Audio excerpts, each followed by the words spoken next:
श्री चक्रधर स्वामी की जय।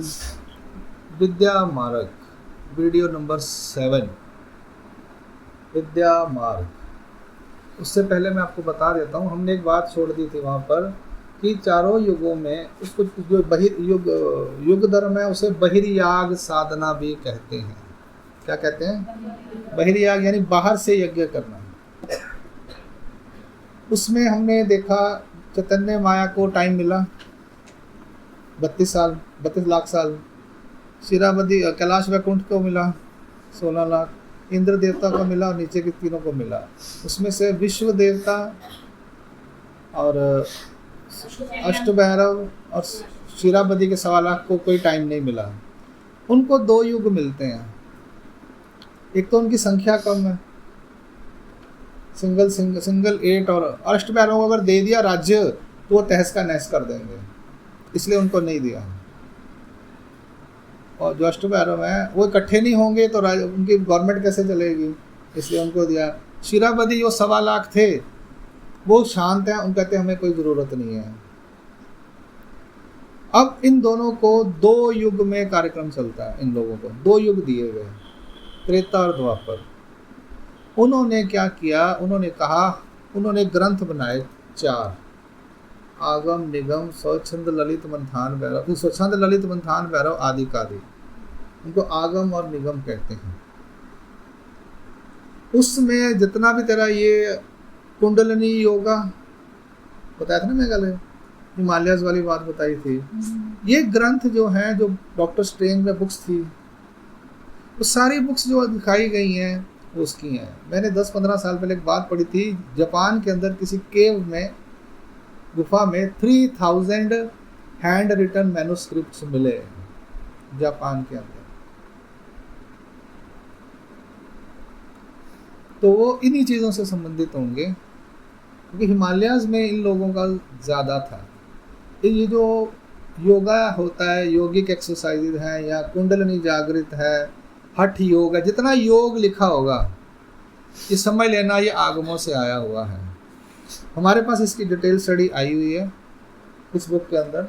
सूत्र इसके अंदर है और उसके अंदर डिटेल स्टडी है।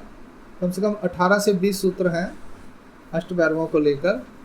उसमें सारी डिटेल आई हुई है कि बुक्स कैसी हैं, कितनी उसमें कितने श्लोक हैं, कैसे पढ़ना होता है, उसको क्या करना होता है, सब कुछ लिखा हुआ है उसमें। ये उनकी बहिर्याग साधना है एक प्रकार से। 2 युग चल चाहिए। 2 युग में होता है।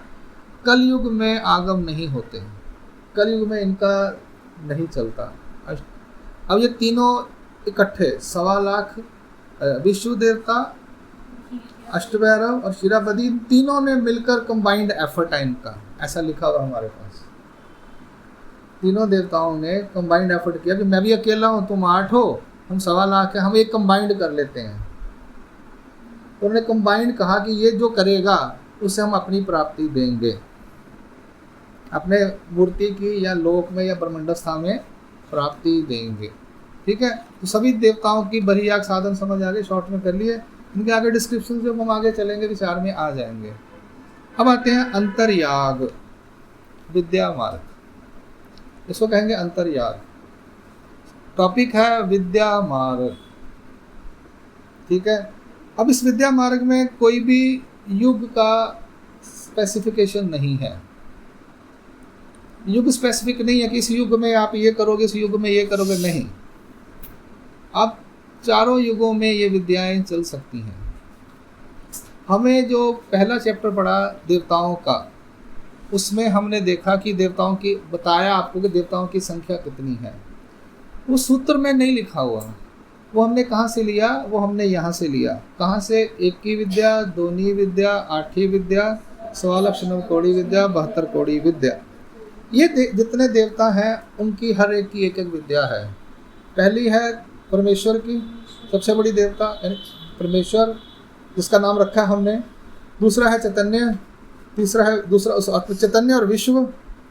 फिर 8 भैरवों की है, फिर 1.25 लाख और 9 करोड़, फिर 33, 13, 13, 13, 13 और 33, 33, 13, 13, 13, 72 हो गया। यहाँ से हमें पता चला कि देवताओं की संख्या कितनी है। स्वामी महाराज ने स्पष्ट सूत्रवाह नहीं बताया अन्य व्यावृत्ति में, शिरा बदीचे सवाओ लक्ष नवकोड़ी सवाओ लक्ष देवता होती, ऐसा नहीं है। ठीक है, यहां से हमने उसको जज किया कि संख्या इतनी है, जितनी देवी शक्तियां 81 करोड़ 11 हो गए परमेश्वर को मिलाकर, है सबकी एक एक विद्या है। यह विद्या होती है संचारी विद्या। क्या होती है? इसका संचार किया जाता है दृष्टि के द्वारा।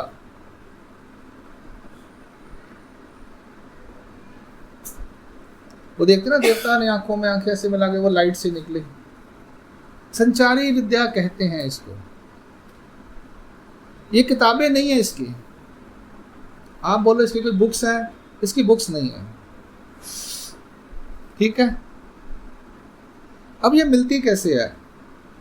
ये मिलती कैसे है? जिसको ऑलरेडी ये विद्या हो चुकी है उसको आपका भोजन क्रिया हो जाए तो आपको मनुष्य शरीर मिलेगा और ये विद्या का अधिकार मिलेगा। जिसको ऑलरेडी ये विद्या है, आपने उसको अनजाने में निर्हेतु को भोजन करा दिया, निर्हेतुक अहेतुक भूत भजन ज्ञान प्रतिसाद। जिसको विद्या है ऑलरेडी उसको आपने निर्हेतुक भोजन करवा दिया, आपका निर्हेतुक भोजन स्वीकार कर लिया उसने, उस व्यक्ति को ये विद्या का अधिकार जुड़ जाएगा। उसने कर्म किया, उसको भोजन कराया, भोजन कराने के बाद उसका फल मिलेगा।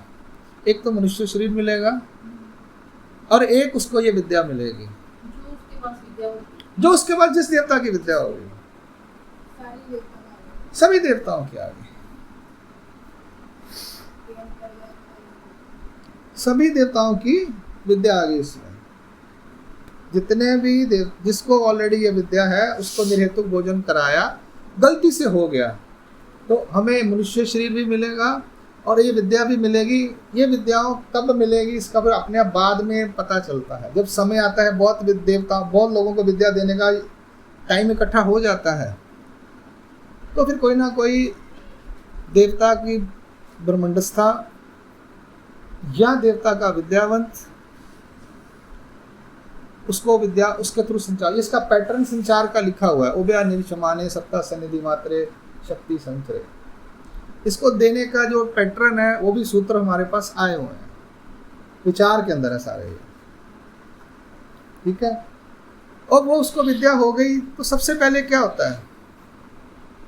ईश्वर की विद्या। अब इसके नाम देखते हैं।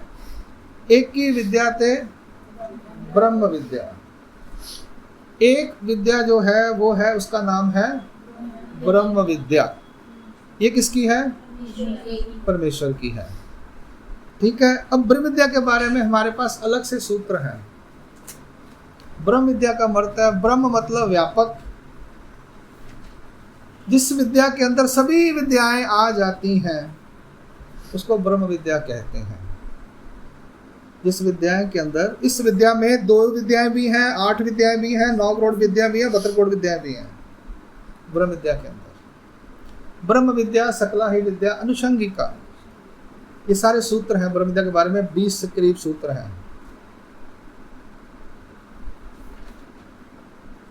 ठीक है, ब्रह्म विद्या अमूर्त। ब्रह्म विद्या जैसे ईश्वर स्वरूप को मापा नहीं जा सकता, वैसे ब्रह्म विद्या की कोई लिमिट नहीं है। जैसे मैंने सुबह बताया कि बहुत बड़ा स्टोर है एक, जिसमें कितनी ही चीज़ें हैं, तो उसमें से श्री चक्रधर स्वामी महाराज ने हमें जितनी हमारे को रिक्वायर्ड थी उतनी लाकर दे दी।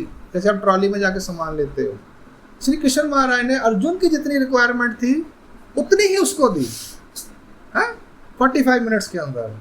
और श्री दत्तात्रेय महाराज ने यदु राजा को जितना बताना था तो 24 एग्जाम्पल देकर उसको समझा दिया। श्री चक्रधर महाराज ने 8 साल, यानी समझ लीजिए मोटा 8 साल से कम 5.5-6 साल के दौरान जब मादाईसा माता या माँ महिमबट जी मिलने आए, उस पीरियड में उन्होंने स्कैटर्ड निरूपण किए, प्रवचन किए समय समय पर। जिसने जब कोई पूछा तो एकदम किसी को नहीं बताई, एकदम जब बताई तो महिमबट जी को और नागदेवाचार्य जी को जाने से पहले 7 डे एंड नाइट उनको एक बार सारी बताई, ये सारा कुछ श्री चक्रधर स्वामी ने आचार्य जी को, नागदेव आचार्य जी, कि तू सुन लो, मेरे जाने के बाद तुम्हें सब काम आएगा, तुमने ये ज्ञान मार्ग कंटिन्यू करना है, तुमने ये ज्ञान मार्ग मैंने ही, कहते महाराज चक्रधर स्वामी कहते मैंने ही चलाना है, पर आगे फेस, मैं आगे फेस हूँ आपके सामने, पर चला कौन रहा है? श्री चक्रधर स्वामी महाराज। मैं एक फेस हूँ, डमी हूँ समझ लीजिए, पर मेरे थ्रू वो आप लोगों को दे रहे हैं।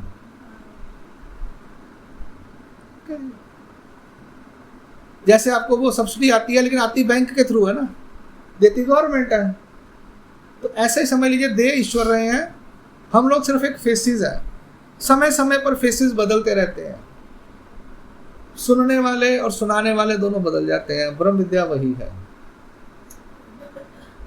ये सूत्र पाठ 800 साल से पढ़ा जा रहा है, पढ़ाने वाले और पढ़ने वाले बदलेंगे, सूत्र पाठ एज इट इज रहेगा। गीता 5000 साल से पढ़ी जा रही है, वो गीता 700 श्लोक एज इट इज है, पढ़ने वाले और पढ़ाने वाले बदलते जा रहे हैं। जो आता है पढ़ता है, फिर उसको अगर विधि उपस्थित होती है, या परमेश्वर कहते हैं तुम भी आगे कैपेबल हो पढ़ाने के, तो तुम पढ़ाओ। ऐसा चलता रहेगा ये, जब तक ईश्वर अवतार की इच्छा होगी तब तक। ठीक है, तो एक ही विद्या थे। अब दूसरा इसका मतलब है, ये ब्रह्म विद्या जो है, इसकी एक ही प्रकार की, एक ही ऐसी विद्या है, इसके जैसी दूसरी विद्या कोई और नहीं है। आप कहो बोलो कि फलानी जगह भी ब्रह्म विद्या पढ़ाते हैं, ऐसा नहीं हो सकता। मैंने एक किताब देखी थी, उसमें किताब लिखा था ब्रह्म विद्या का रहस्य, वो अन्य लोगों ने लिखी थी, मैंने उठा के PDF देखी, उसमें उन्होंने माया के बारे में लिखा हुआ था सारा। हाँ, मैंने पढ़ा उसको, वो ब्रह्म स्वरूप और माया स्वरूप के बारे में बातें कर रहे थे। फिर मुझे समझ आई कि ये जो सच्चिदानंद स्वरूप है हमारा महावाक्य के अंदर, उसके 2 हिस्से उन्हें पता है। आनंद शब्द ईश्वर बोलिए, वो उन्हें नहीं पता। सच्चिदानंद मार्ग है ना, एक सच्चिदानंद है, उन्होंने कहीं पढ़ लिया, लेकिन सच्चिदानंद में 3 अंश हैं, ये उन्हें नहीं पता। तो ब्रह्म स्वरूप मानते हैं वो। हाँ, वो उनका वो भी अनंत सत शब्द ब्रह्म, चित शब्द माया को उसमें है ना, तो उनके पास माया की स्टडी है, तो उसमें माया का भी उन्होंने ज़्यादा लिया, ब्रह्म स्वरूप का लिया है। ईश्वर स्वरूप का उन्हें ज़्यादा ज्ञान नहीं है। तो जो भी है, एक ही विद्या थे ब्रह्म विद्या, सब कुछ एक ऐसी ही विद्या है, सिर्फ एक ही ऐसी विद्या है, दूसरी कोई विद्या नहीं है। दूसरा है द्विधा शांभव, चैतन्य देवता और विश्व की विद्याएं हैं, इन्हें शांभव कहते हैं। किस किस की विद्या है? चैतन्य और विश्व की है। इसमें चैतन्य विद्या जो है, ये इसके ऊपर हमारे पास सूत्र अवेलेबल है, आगे चल के चैतन्य विद्या के बारे में सूत्र पढ़ेंगे। मेन इंपॉर्टेंट इसमें चैतन्य विद्या है। क्यों? क्योंकि जो संलग्न होता है हमारे साथ लगा हुआ, उसको चैतन्य विद्या प्राप्त होती है। जब जीव को ब्रह्म विद्या प्राप्त होती है, तो उसको चैतन्य विद्या प्राप्त होती है। तो चैतन्य विद्या के बारे में हमारे पास 10-15 सूत्र आए हुए हैं। ठीक है, जब आगे चलेंगे विचार में, तो हम चैतन्य विद्या के बारे में पढ़ेंगे। अब विश्व देवता की विद्या है, उसके ज़्यादा इम्पोर्टेंट हमारे पास नहीं आया। उसके बाद है अष्टदा शाक्ते, 8 भैरवों की विद्याएं। उसको शक्त इसलिए बोला गया कि ये विद्याएं बहुत शक्तिशाली हैं। इसमें क्या होता है, जैसे वो आप समुराई देखते हो, वो इंग्लिश चाइनीज पिक्चरों में, कि वो तलवारों से लड़ते हैं और उड़ते हैं। वो तलवार मारते, तलवार आर पार हो जाती है। ठीक है जी। इसमें दिव्योली, सिद्धोली, ये सारा ओलियां हैं। नाथपंथी जो हैं वो इस मार्ग से हैं। इसमें शरीर लाइट हो जाता है, तलवार मारो तो आर पार हो जाता है पानी की तरह। ये सिद्धियां उनको करनी पड़ती हैं, सिद्ध करनी पड़ती हैं सारी। नहीं, उसमें जो प्रोसेस होगा उसमें आएगा, अभी आगे चलते हैं। ये है। अब इसमें 1.25 लाख नवकोड़ी महानव, बाकी देवता कैलाश वैकुंठ और शिरावती की हो गई, और नीचे 33 13 हो गई। अब ये विद्या जिसको मिल जाती है उसको क्या होता है? जिसको विद्या मिली, दृष्टि के द्वारा संचार होगी। जैसे उदाहरण देखते हैं, श्री चक्रपाणि महाराज की विद्याओं के बारे में बोलते हैं ना, 52 और 84 पूछते हैं ना, चक्रपाणी महाराज ने क्या किया, 52 और 84 दो विद्याएं दी। उसमें 52 जो हैं वो ऊपर की विद्याएं हैं, 1.25 लाख नवकोड़ी से ऊपर, 1.25 लाख नवकोड़ी वाली। 84 जो हैं वो 72 करोड़ में से दी। 84 लोगों को 72 कौड़ी विद्याओं में से दी और 52 लोगों को 1.25 लाख नवकोड़ी में से दी चक्रपाणी महाराज ने। कितने लोगों को विद्या होगी, 52 और 84, 136 लोगों को। ठीक है, सूक्ष्म कहते हैं ना, स्थूल विद्या और सूक्ष्म विद्या होता है। फिर 52 और 84 दो है, ये सूत्र पाठ में आया हुआ है। अब इन विद्या होने से जीव में क्या परिवर्तन होता है। पहले तो जिस युग में उसको विद्या हुई, जिस युग में उसको विद्या हुई उसका 10 टाइम उसकी आयु बढ़ जाती है। कलयुग में हुई तो 100 की 1000 हो जाएगी, त्रेता द्वापर में हुई तो 10,000 हो जाएगी, 1000 की 10,000 हो जाएगी, त्रेता में हुई तो 10,000 की 1 लाख हो जाएगी, सतयुग में हुई तो 1 लाख की 10 लाख साल एज हो जाएगी पहले तो उस बंदे की। दूसरा, वो बूढ़ा नहीं होगा। जैसी बॉडी में विद्या हुई वो स्टेगनेंट हो जाएगा, जुरियाँ नहीं पड़ेंगी, शरीर बीमार नहीं होगा, वो मरना भी चाहे तो नहीं मर पाएगा। फिर विद्या के हिसाब से उसके अंदर, ऐसे कहते हैं चक्र स्वामी महाराज स्थिति देते थे, हैं? वो दौड़ता था, हवा में उड़ता था, जैसे चांगदेव बालक हवा में उड़ता था, अंतरिक्ष में उड़ता ना ऐसे। तो ये सब उसकी एक टेम्पररी इफेक्ट दिया जाता था। जिनको ये विद्या हो जाती है वो हवा में उड़ सकते हैं विद्या के हिसाब से, है। जितनी हाई लेवल की विद्या उतना प्रभाव शक्ति ज़्यादा आती है। ये विद्या आने से उसके अंदर परिवर्तन होता है।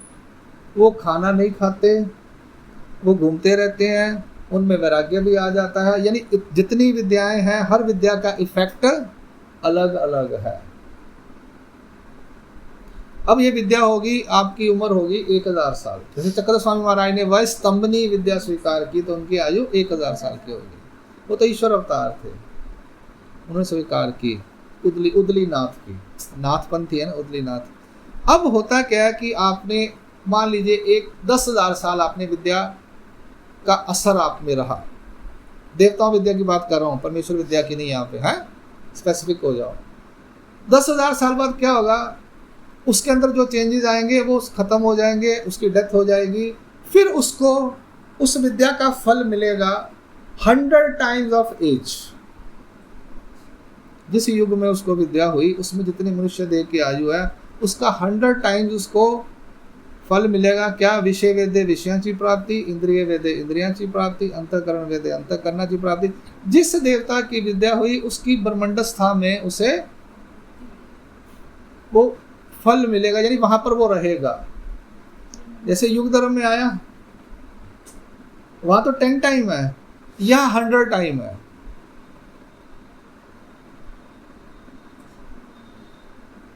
बस अब वो भी नंबर जब लगेगा तब मिलेगा आपको। वहाँ फ्री होगा तो आपका नंबर लगेगा, नहीं तो फिर आप अपने कर्मों की व्यवस्था में आगे स्वर्ग नरक कर्मभूमि में कंटिन्यू रोल आउट करते जाओगे। वेटिंग में आपका लिस्ट चलेगी। वो कहते हैं लिस्ट जब आपकी नाम लिख लिया, जब समय आएगा आपको बुला लेंगे, तब तक आप अपना यात्रा जारी रखो, सृष्टि के अंदर अपनी यात्रा जारी रखो। पहले हमने बात की थी, अगर जब उसका टर्न आएगा तब उसको वहाँ से जहाँ भी होगा वहाँ से निकाला जाएगा और वहाँ भेज दिया जाएगा। इसको कहते हैं आड़ रीगने, यानी एक फल भोग रहा है तो उसको रोककर पहला फल देना, फिर दोबारा वापस उसमें दोबारा डालेंगे। हजारों साल बाद दोबारा शरीर रच के उसको वो कहेंगे बैलेंस फल जो है इसको भुगत और यात्रा आगे की कर्मों की यात्रा कंटिन्यू कर। क्या बड़ी देवता देगी, छोटी नहीं दे सकती। उसमें डिपेंड करता है, उसके ऊपर भी, उसमें भी चैप्टर में डिटेल आया हुआ है सारा फल पोथी में, और इसमें भी है कि जैसे छोटी देवता का फल भुगतवा रही है तो बड़ी आके उसको बोल सकती है। अगर छोटी देवता ने सुख फल देना ये वाला विद्या का और बड़ी देवता ने उसको शरीर दिया है, वो नहीं कर सकती। वो उसको प्रार्थना कर सकती है कि आप इस जीव का नंबर आया हुआ है, आप इसको अपना फल मत भुगतवाएं, इसको भेज दें। अब उसकी चॉइस होगी उसने भेजना कि नहीं भेजना। हाँ, बड़ी वाली तो कुछ भी कर सकती है, छोटी वाली बोले चल इधर लेके आ इसको, वो कुछ नहीं कहेगी। छोटी वाली ने देना है तो वो फिर बड़ी वाली को रिक्वेस्ट करेगी, अगर उसकी इच्छा हुई तो वो करने देगी, वरना कहेगी थोड़ी देर रुक जा, तो किसी और को ले जा, हम अभी नहीं देंगे तेरे को। तो उसका नंबर और लंबा हो गया। ये ऐसा सिस्टम सारा आप स्थल पोथी में इसकी डिटेल्स विचार शास्त्र के अंदर पढ़ लोगे आप। हो गया। अब इसका संचार कैसे होता है? अब ये विद्या मिलती है तो होता क्या है, हमारे अंदर जो पिंडस्थाएं हैं है ना, पिंडस्थाएं और मल है, ठीक है, वो जब देवता प्रकाशित करती है ना, तो वो जो हमारा जो उसकी पिंडस्था है ना, वहाँ पर वो चमकना शुरू हो जाता है विद्या के प्रभाव से। जो पर्टिकुलर जिसकी विद्या नहीं है। हाँ, उसकी जो पिंडस्था है, नीचे की देवताओं की पिंडस्था, ऊपर के देवताओं के मल, ऐसा है। तो नीचे के देवता 72 करोड़, उनके वो जब विद्या संचार करेंगी, विद्या संचार होने के बाद 2 मिनट लगते हैं विद्या संचार करने में, क्या देने लगती 2-2.5 मिनट, जो एक क्षण बोलते हैं जिसको, 2 मिनट 24 सेकंड लगते हैं, इतना ही टाइम। वो संचार होगी, उसके बाद वो चली जाएगी देवता देने वाली, उसको फिर क्या होगा, धीरे धीरे अपने अंदर प्रकाश दिखाई देगा, वहां पर उसे देवता की ब्रह्मांडस्था की मूर्ति दिखाई देगी कि वो देवता मेरे अंदर है, उसका वो ध्यान करेगा, और उसके अंदर जो इफेक्ट्स आएंगे विद्या के, उस हिसाब से वो कार्य करेगा, अपना 1000 साल या 10,000 साल आयु वैसे स्पेंड करेगा। उसमें बहुत परिवर्तन आ जाते हैं, वो बंदा अपने कंट्रोल में नहीं रहता, वो कहीं भी सोता है, कहीं भी बैठता है, सब कुछ होता है। ये विद्या का लेवल होता है, यानी 81 करोड़ 1.25 लाख 10 विद्याएं हैं। ईश्वर की विद्या की बात नहीं चल रही अभी। पिंडस्था 72 करोड़ देवताओं तक के पिंडस्था प्रकाशित होते हैं, ऊपर के देवताओं के मल प्रकाशित होते हैं। अभी मल कहते हैं, मैं तुझे बाद में बताऊंगा। मल जो है वो जीव स्वरूप को लगे होते हैं, संसरण में आएगा मल, ओके। और पिंडस्था जो होती है वो शरीर में होती है, देवता के अंश। मल जो होते हैं वो सोल पे लगे होते हैं, उसका काम होता है विद्या संचार करना। और जब जीव को कर्म फल भुगतवाना है, तो दूसरी एक मेन बात है कि जीव को देवता देख नहीं सकते। एक पॉइंट में सबसे बड़ा भूल गया देवताओं में, सूक्ष्मता और स्थूलता। अब याद आया, थिकनेस 10 टाइम थिकनेस पतला होता जाता है स्वरूप, प्रकाश जो है ना, जो उसका 10 टाइम सूक्ष्म होता जाता है। बाकी चीजें बढ़ती हैं, है? तो यक्षिणी का स्वरूप है, उसकी थिकनेस अगर 1 पॉइंट है, तो उससे ऊपर के देवता की जो थिकनेस है, सूक्ष्मता है, वो 10 गुना कम होगी।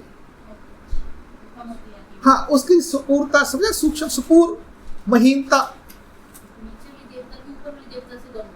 वो अब आप मोटा, नीचे वाली देवता मोटी है, पतली है, देखने की बात नहीं हो रही अभी, उसकी वो थिकनेस की बात चल रही है। हमने बोला ना स्वरूप है उसका, अव्यक्त स्वरूप है, उसकी थिकनेस भी है, मैं भूल गया उसमें बताना। वो भी 10 गुना पतला पतला सूक्ष्म होता जाएगा। चैतन्य देवता तक वो 10-10 गुना चलेगा, बाकी सारी हायरार्की सेम। चैतन्य देवता से सूक्ष्म जीव है, और जीव से सूक्ष्म परमेश्वर है। बेसिकली अगर कोई ऐसी चीज है, तो ऐसे अगर कोई सर्कल नहीं है, वो मोटा है तो पतला है, हाँ, ऐसे मोटा है तो पतला पतला पतला पतला पतला पतला होता जाएगा, उसका थिकनेस कम होती जाएगी। जो है ना वो कम होता है। हाँ, सर्कल की थिकनेस, हाँ, सर्कल के अंदर जो अंदर जो प्रकाश है, उसकी थिकनेस। पतला वाला जो है वो बेटर माना जाता है। कैसे? उदाहरण देखते हैं, ये जो प्लेटिनम है, क्या वो नहीं, अभी वो क्या खोज रहे हैं, यूरेनियम। ये थोड़ा सा यूरेनियम में कितनी पावर होती है उसके अंदर, इतना सा यूरेनियम, वो कितनी एनर्जी होती है उसके अंदर, है तो वो प्रपंच। यानी जितनी चीज सूक्ष्म होती जाएगी, उतनी क्वालिटी बढ़िया होती जाएगी। ये रूल है। जितनी चीज़ सूक्ष्म होगी, अब वो पश्मीने की शॉल लेने जाओ 10-12-15 हज़ार की मिलती है, दूसरी शॉल 200 रुपये की मिल जाती है। फ़र्क क्या दोनों में? वो बिल्कुल ऐसी हो जाती है, उसका धागा पतला है। तो ये जो थोड़ी थोड़ी चीज़ उसकी, यानी थोड़ी सी चीज़ में उसका असर ज़्यादा, इफेक्ट ज़्यादा। तो ये मैं भूल गया पॉइंट, अभी याद आ गया, अच्छा हो गया। यानी देवताओं में नीचे से ऊपर जाते, जैसे हायरार्की बताई, 10 टाइम उसकी सूक्ष्मता बढ़ती जाएगी। नीचे की सबसे ज़्यादा मोटी और चलती जाएगी। सभी देवताओं से ज़्यादा सूक्ष्म जीव है और जीव से सूक्ष्म ईश्वर है। अब सूक्ष्म होने की वजह से देवताएं जीव को नहीं देख सकती। अब देखेंगे कैसे? फिर वो मल लगाती हैं और मल देखकर कहती हैं ये जीव है। जीव स्वरूप देवताओं को विजिबल नहीं है। इन शॉर्ट,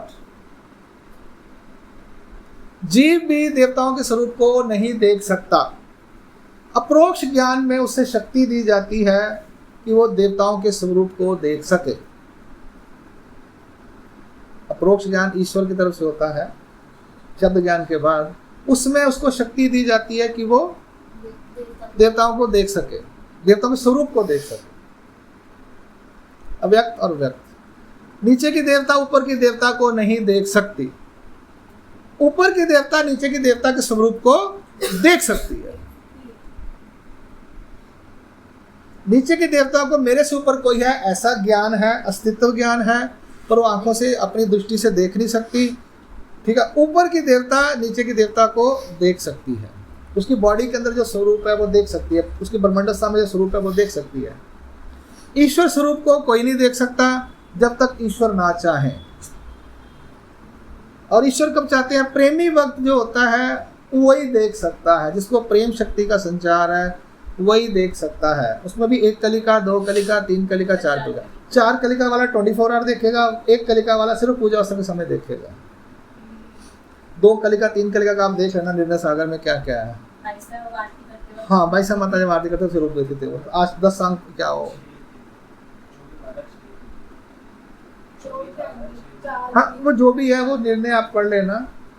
महादेव भट्ट जो थे वो 24 घंटे देखते थे, बाईसा माता देखती थी। और ईश्वर का स्वरूप ईश्वर चाहे तो देख सकते हैं। ठीक है, ये स्वरूप की बातें हो गई, पतलेपन की। हमारी बात निकली थी मल और पिंडस्था पे, तो मुझे यहाँ पॉइंट में बताना जरूरी था कि जीव को देवता नहीं देख सकती, वो मल के आधार पर देखती है। ये मल कैसे लगते हैं? ये 19, 22, 23, 24, 19, 20, 21, 22 सूत्र संसरण के हैं, वहाँ बताया जाएगा। क्लियर हो गया? अब इसमें सूत्र रह गए इंद्रियाधार वेद, विषयाधार वेद, इंद्रियाधार वेद, अंतःकरणाधार वेद, देहाधार वेद, विदेहाधार वेद, केवलाधार वेद। ये 6 सूत्र हैं। विषय आधार वेद, ठीक है। अब विषय मतलब नीचे की देवताएं 72 करोड़, इनको विषया नामक देवता बोला गया है। एक प्रकार से इनकी कैटेगरी दोबारा से की गई है यहाँ पे एक डिफरेंट एंगल से। विषया नामक देवता, विषय नामक देवता इज इक्वल टू 72 करोड़। इंद्रिय नामक देवता, इंद्रिय ग्रुप है ये, हाँ ये ग्रुपिज्म किया हुआ उनका। इंद्रिय मतलब 9 करोड़ 1.25 लाख। अंतःकरण मतलब अष्टभैरव। देहाधार मतलब विश्व देवता। देहा मतलब विश्व, विदेहा मतलब माया चैतन्य, केवल मतलब ईश्वर। 9 करोड़ 1.25 लाख। 9 करोड़ 1.25 लाख। मैंने बोला ना ये ग्रुप सेम होता है। इंद्रियाधार वेद मतलब 9 करोड़ 1.25 लाख।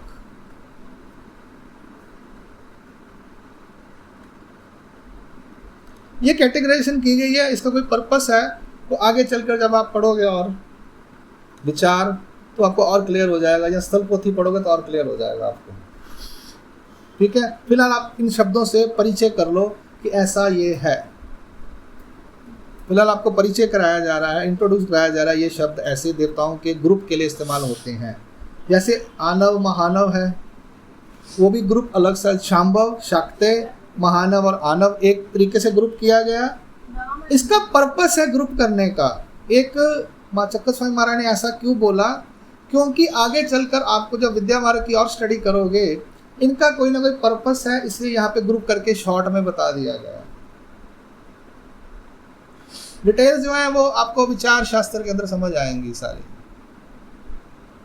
जो बाकी के सूत्र इसके बारे में रिलेटेड पढ़ोगे ना, हम लोग ये नहीं पढ़ेंगे कि महानव क्या होता है, आएगा सब कुछ आगे। अभी नहीं आएगा ना। अभी नहीं, फिर आगे सूत्र आएंगे ना, वो इंद्राते को पोषणी महानव आनव ये सब आएंगे विचार और विचार मालिका में। वो सारी मल आएंगी। हाँ, वो सब डिटेल में आएगा वहाँ पे, विचार और विचार मालिका में आएंगे, इनके डिटेल्स आएंगे। अभी सिर्फ हमने शब्द परिचय करना है इनके साथ कि ऐसा कुछ होता है। और ये जो विद्या का संचार जो करते हैं, एक दृष्टि के अर्थ करते हैं, लेकिन एक आपने बताया ना कि चांसेस होते हैं मिलने के, तब जब वो एक निर्हेतुक करवाता है। हाँ, और दूसरा क्या चांसेस नहीं होते, वो परफेक्ट होते हैं। एक मनुष्य देह मिलता है और उसको विद्या का अधिकार मिलता है। विद्या का अधिकार मिलता है, हाँ, ठीक है। लेकिन जो जिसको विद्या मिली है वो किसी और को विद्या नहीं दे सकता। नहीं, वो देवता के आगे की बिना नहीं दे सकता। विद्यावान डायरेक्ट नहीं दे सकता। वो मेरे पास ब्रह्म विद्या है, अब इसमें ब्रह्म विद्या की बात हमने की नहीं, अभी करनी है, मैं आपको नहीं दे रहा हूँ, मैंने बोला ना, ये ईश्वर दे रहे हैं आपको। ऐसे ही देवताओं में होता क्या है, वो विद्यावंत के थ्रू देवता विद्या देती है। सुबह हम बात कर रहे थे, अब आते हैं, ये हो गया देवताओं का हो गया, मैं ब्रह्म विद्या की बात शुरू करता हूँ। अब इसमें जिस जिस देवता की विद्या होती है उसी देवता की प्राप्ति होती है। विषय नामक देवताओं की विद्या हुई तो विषय नामक देवताओं की प्राप्ति होगी। इंद्रिय नामक देवताओं की विद्या हुई तो इंद्रिय उन्हीं देवताओं की प्राप्ति होगी। अंतःकरण देवताओं की विद्या हुई तो अंतःकरण उन्हीं देवताओं की प्राप्ति होगी। देह यानी विश्व की विद्या हुई तो विश्व की प्राप्ति होगी। चैतन्य की विद्या हुई तो चैतन्य की प्राप्ति होगी। केवल वेद यानी ईश्वर की विद्या हुई तो,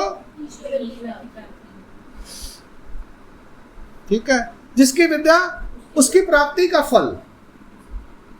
बाकी जो देवताएं हैं, देवताओं का जो है वो फल भुगतने के बाद आप वापिस जन्म मरण के चक्कर में आओगे। ईश्वर की विद्या होने के बाद आपको प्राप्ति होगी तो आपको वापिस नहीं आना। डिफरेंस है उनकी विद्या और हमारी, मतलब जब विद्या करते हैं हमें तो उसको आचरण करना है उसके ऊपर, तब वो विद्या की प्राप्ति थी। लेकिन उनको तो आचरण करना है ना, उनका वो अपने आप संचारी करवा लेते हैं, खुद करवाते हैं। उसमें रूल्स है, उसमें रूल्स है। हमारे में ऐसा नहीं, हमारे में रूल्स है ना, हमारे भी रूल्स है, वहाँ भी रूल्स है। अगर आप रूल्स नहीं फॉलो करोगे तो नहीं मिलेगा, तो वो मलिन हो जाती विद्या। जैसे वो रामदेव दादोस है, उसकी विद्या मलिन हो गई। ऐसे नहीं है, उनके रूल्स होते हैं हर एक के, अगर वो नहीं फॉलो करते तो वो विद्या मलिन हो जाएगी, खत्म हो जाएगी। वो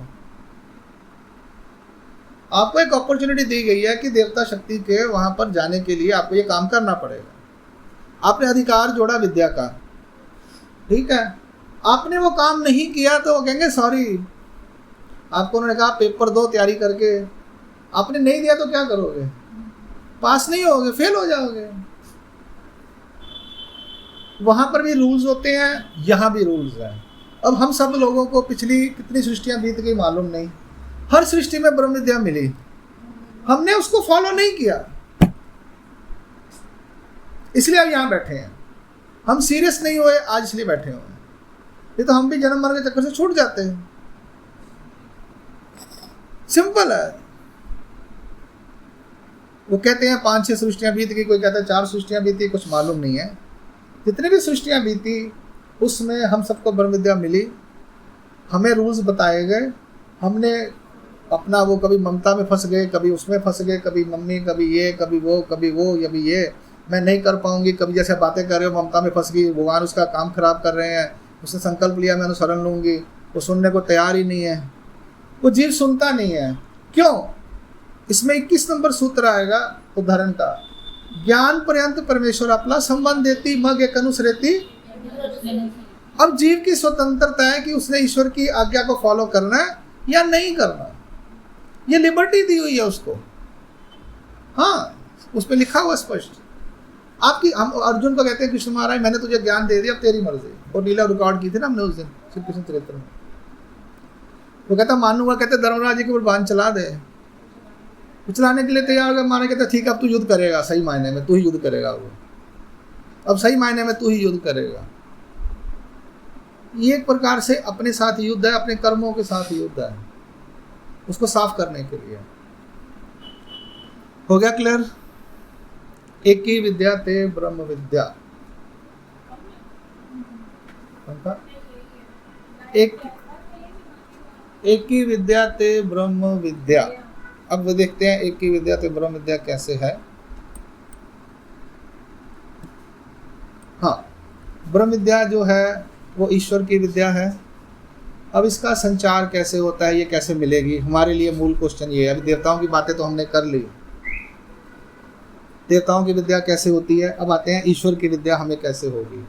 ईश्वर की विद्या होने के लिए वही रूल है, अहेतुक भूत भजन ज्ञाना प्रतिसाद। हमने जिसको ऑलरेडी विद्या है ब्रह्म विद्या, उसको हमने निर्हेतुक भोजन कराया तो हमें ब्रह्म विद्या का अधिकार मिलेगा। एक फिर ईश्वर अवतार को हमारा भजन हो गया तो हमें मिलेगा। उसके अलावा निर्हेतुक हम कहीं भी कर दें देवताओं के प्रति या देवताओं के विद्यावंत तो वो हमें मिलेगा। ऐसा रूल है कुछ, वो हम आगे जाके जब टीकाएँ आएंगी तो पढ़ेंगे, विश्लेषण आएगा, डिटेल आएगी तो पढ़ेंगे। हमने निर्हेतुक भोजन कर दिया, हमारा स्वीकार हो गया, हमारे लिखा गया, टिक बज गया कि इसको अभी बेसिक रूल फॉलो हो गया, समय आने पर इसको दिया जाएगा। फिर वो देखेंगे कैसे अवतार के थ्रू, किस युग में, किस अधिकरण के माध्यम से इसे देना है। ये ज्ञान ब्रह्म विद्या देनी है। ब्रह्म विद्या देनी है मतलब बोध शक्ति का संचार करना है। संचार बता ना सुबह, तो उसका मतलब है बोध शक्ति का संचार करना। यानी ब्रह्म विद्या का पहला 4 हिस्से हैं, शब्द अप्रोक्ष सामान्य विशेष। तो पहले का संचार करना, शब्द पहले हिस्से में संचार का मतलब है जो हम ये सूत्र पाठ पढ़ रहे हैं, शब्द पढ़ रहे हैं, इन शब्दों के ऊपर हमारे को बोध होना, प्रतीति होना कि ये सही हैं। महात्मा जी पता नहीं कहाँ से किताब उठा लाए हैं, कहते हैं ये देवताएं, ये परमेश्वर है, दुनिया इतना कुछ कह रही है, महात्मा जी तो कुछ भी पढ़ाई जा रहे हैं हमारे को। नई किताब देखी है, सूत्र पाठ हमने कभी सुना ही नहीं, जय कृष्ण होते 25 साल हो गए हम जय कृष्ण हैं। ये पता नहीं कितों आ गया दाढ़ी वाला बाबा, सानू कहते सूत्र पाठ पढ़ो, चक्कर तो स्वामी का आप 40 साल हो गए जय कृष्ण बने, आप पता पढ़े ही नहीं है गए। अब ये प्रतीति की बात होगी भी सही है या नहीं है। वो प्रतीति कन्फर्म कब होती है, जब हमें बोध शक्ति आती है। एक एक शब्द का हमें बोध होता है कि ये चक्कर स्वामी महाराज क्या कह रहे हैं। एक एक शब्द का बोध होगा, यहाँ अच्छा कर्म भूमि में ये मतलब है, ओहो अच्छा, फिर दोबारा पढ़ेंगे, अच्छा कर्म भूमि का मतलब ये भी है। फिर वो शब्द हमारे से बातें करते हैं, हमें वो अंडरस्टैंड होने शुरू हो जाते हैं। सामने वाला कहता है ये पागल हो गया, पता नहीं क्या क्या बोली जा रहा है। वो कहते यार हमें समझ आ रहा, आपको नहीं समझ आ रहा, हम क्या करें, आप हमारे क्यों बोल रहे हो, अपने रास्ते पे जाओ। अब जिनको इस चीज की समझ नहीं आती वो कहते हैं घर बर्बाद कर दिया, संन्यास ले लिया, पता नहीं कहाँ चले गए, अच्छे पढ़े लिखे थे, क्या कर रहे हैं ये लोग, संन्यास ले लिया, आश्रम में चले गए, ये कोई तरीका है, शादी करो, पढ़ लिख के पैसे कमाओ, घर बनाओ। अब जिसने ये पढ़ लिया वो कहता है मैं इसको कैसे समझाऊं दुनिया को। ये जो कार्य है समझ लीजिए बोध का कार्य है। आपको बोध हो गया।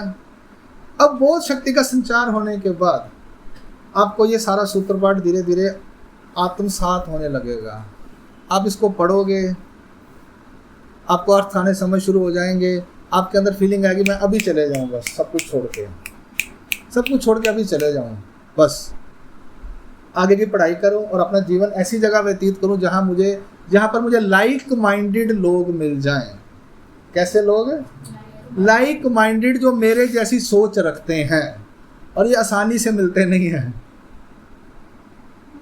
मैं बोल देता हूं, आसानी से मिलते नहीं जो अपने जैसी सोच रखते हैं, क्योंकि हर जीव का अधिकार अलग होता है, हर जीव के कर्म अलग होते हैं, हर जीव का प्रयत्न अलग होता है। यही प्रॉब्लम आती है। फिर थोड़े दिनों में हम अकेले रहना सीख जाते हैं, थोड़ी मैच्योरिटी आती है, फिर हम अकेले रहना सीख लेते हैं। फिर कहते हैं ठीक है, ये महाराज भी कहते हैं एकला विजया, तुम 1000 लोगों में रह के 200 लोगों में रह के भी अकेले रहेंगे, अब बस चुप रहेंगे और अपना, जैसे हम सड़क पर जाते हैं कितना ट्रैफिक होता है, हम हॉर्न मारते रहते हैं, वो कहते हैं रुक जा भैया रेड लाइट है, हॉर्न क्यों मार रहा है। हम वेट करते हैं, रास्ता जब साफ होगा तो हम निकल जाएंगे। हम बाजार में जाते हैं कितना रश होता है, हम किसी की तरफ ध्यान देते हैं। ऐसे ये संसार है, ये पर मार्ग है, मार्ग है तो रास्ता है, रास्ते में बहुत से लोग चलेंगे, फालतू घूमने वाले भी घूमेंगे, जिन्हें बाजार में कोई लेना खरीदना नहीं है, वैसे अफरा तफरी करने के लिए घूमने के लिए आए हैं, ऐसे भी मिलेंगे आपको इस पर मार्ग में, पर मार्ग के रास्ते पर। याद रख लेना, जिन्होंने टाइम पास करना है अपना, जिन्हें ईश्वर नहीं चाहिए, उनको पता है यहाँ खाने पीने को बेलपूरी मिलती है रोज, मस्त दक्षिणा मिलती है, कोई काम करने की ज़रूरत नहीं है, वैसे लोग भी मिल सकते हैं। इसलिए सावधान हो जाना है। अपने को ये समझ लेना है कि हमारा, पहले अपने को सारे क्वेश्चन आंसर समझ लेने हैं, सॉल्व कर लेने हैं, फिर एक लेवल पे हमें ये स्टैंड लेना है कि हमारा पर्पस क्या है। उस पर्पस तक, मान लो परमेश्वर प्राप्ति पर्पस है, अब उस परमेश्वर प्राप्ति तक जाने के लिए हर एक की लड़ाई अपनी अपनी है, सबका डिफरेंट केसेस है, सिमिलर किसी का नहीं है, हर एक को लड़ाई अपनी लड़नी है। किसी का साथ चाहिए, बस गाइडेंस चाहिए, किसी की गाइडेंस चाहिए, क्योंकि गाइडेंस के बिना कुछ नहीं होता। और गाइडेंस प्रॉपर होगी तो प्रॉपर आगे जाएंगे, गाइडेंस प्रॉपर नहीं होगी तो हम आगे जाकर धक्के खाएंगे। मिस गाइडेंस होगी तो हम कुछ भी टिकट बुक कराने जाते हैं, भाई साहब हमें बता दीजिए ये टिकट कहाँ से मिलेगी, अगर उसने मिस गाइड किया, किसी ऑफिस में जाते हैं तो मिस गाइड कर दिया, तो हम क्या कहते हैं जी ये 2000 5000 दे जाते हैं, धोखे में खा जाते हैं। वैसा ही यहाँ पर जीव है, हमें लगेगा कि ये महात्मा बड़ा अच्छा है, ये कपड़े डाले हुए हैं, ये कैसा है, हर एक का अनुभव अपना अपना होता है। कुछ लोग कहेंगे कोई जरूरत नहीं है संन्यास लेने की, घर बैठो, कोई जरूरत नहीं है शास्त्र पढ़ने की, घर बैठो, ऐसे लोग भी मिलेंगे आपको। पर हमें सतर्क रहना है। हमारे लिए जो प्रमाण है वो है ये पाठ समुदाय सूत्र पाठ, हमने इसको फॉलो करना है, हमने किसी और को फॉलो नहीं करना।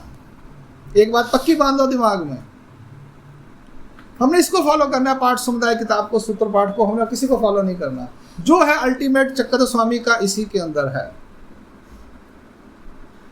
अब आप मार कहाँ खाओगे, जब आपने पूरा पढ़ा नहीं होगा।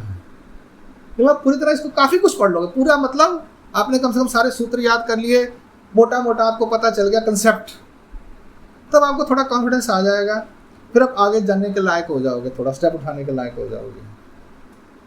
अधिकार कैसे बनता है? कहते हैं कोई चीज़ हम लोग करना भी चाहते हैं लेकिन अधिकार ना हो तो होता नहीं। हाँ, अधिकार होता है या नहीं होता? अधिकार कईयों का होता है, कईयों का नहीं होता। जिनका नहीं होता उनको बनाना पड़ता है। कईयों का अधिकार होता है लेकिन रुकावटें होती हैं, अड़ताले होते हैं, वो अड़ताले हमें तोड़ने पड़ते हैं। या मार्गी के लिए क्रिया वाया न बचे, एक का अनाधिकार निवृत्ति कारण होए, एक का अधिकार कारण होए, ये चक्कर स्वामी आचार्य जी कहते हैं। इस मार्ग के प्रति की हुई क्रिया, ठीक है, एक हमने भोजन कराया तो हमारा क्या हुआ, ज्ञान का अधिकार आया। फिर अड़ताले रुकावटें तोड़ने के लिए भी हमें मार्ग के प्रति क्रियाएं करनी चाहिए, आचार्य जी कहते हैं। क्रियाओं में क्या है, शारीरिक, मानसिक, वाचिक। अब स्तुति कीजिए, स्मरण कीजिए, दंडोत्तर डालिए, प्रार्थना कीजिए। द्रव्य है तो अपना द्रव्य देखिए कहाँ पर सदुपयोग में लग सकता है। आपका उन लोगों से संबंध होगा तभी तो होएगा। आपका मार्गों में संबंध ही नहीं है तो आप कैसे करोगे।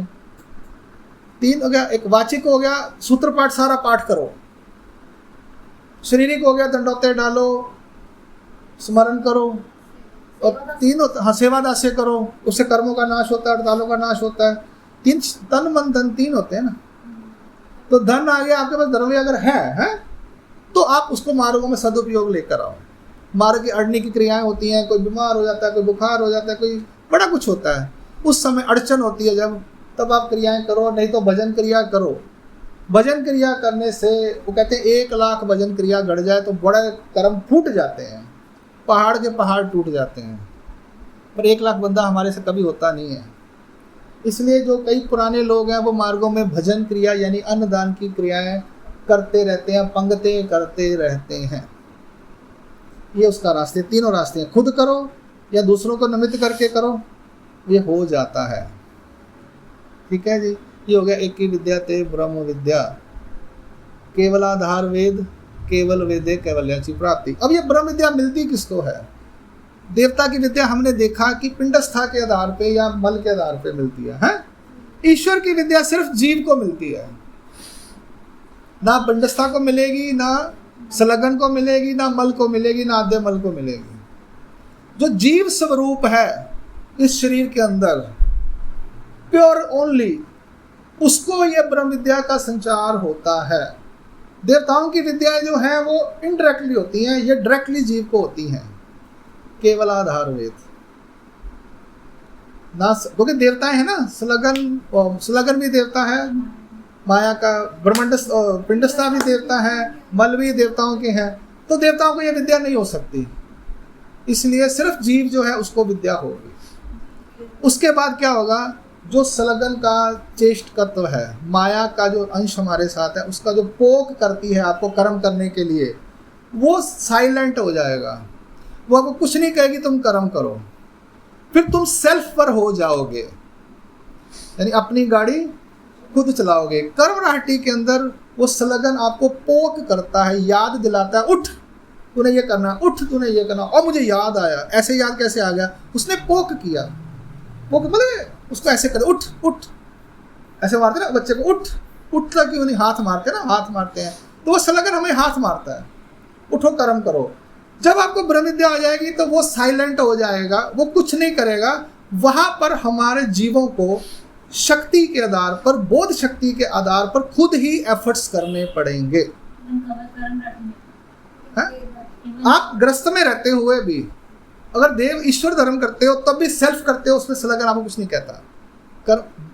आप ग्रस्त के अंदर हो, अभी वासनिक हो, दुनिया संसार के अंदर हो, अभी आपने सर्वसंग का परित्याग नहीं किया, संसार का त्याग नहीं किया, संसारी को मतलब कमा रहे हो, खा रहे हो, अपना नॉर्मल जिंदगी जी रहे हो, उसमें भी अगर आप पूजा पाठ करते हो तब भी आपको खुद एफर्ट करने पड़ते हैं। वहाँ भी सलगन आपको नहीं बोलेगा उठ के पूजा पाठ कर ले, टाइम हो गया स्मरण कर ले, नहीं,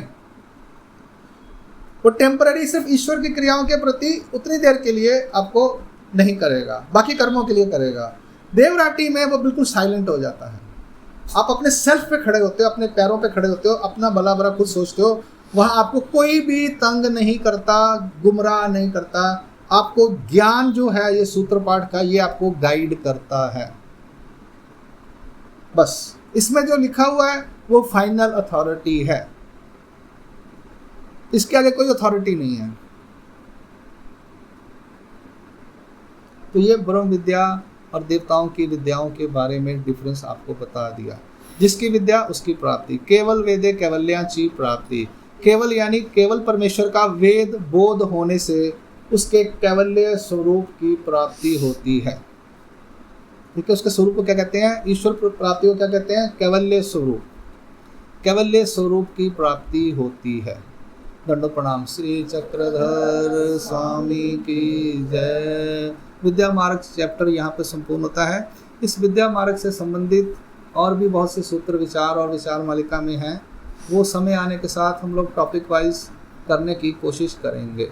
विचार और विचार मालिका तब तक पढ़िए, याद कीजिए, आप ये वीडियो सुन लीजिए, मैं आपको विचार और विचार मालिका की ऑडियोज़ जो उच्चारण है वो आपको फॉरवर्ड करूँगा। पहले आप यहाँ तक की सारी वीडियोस, ये तीनों चैप्टर, उसके वीडियोस हर 3 दिन में आएंगे, वो आप देख लीजिए। उसके बाद आपको विचार मालिका पढ़ना है सूत्रपाठ खोलकर, वो आप पढ़िएगा। दंड प्रणाम।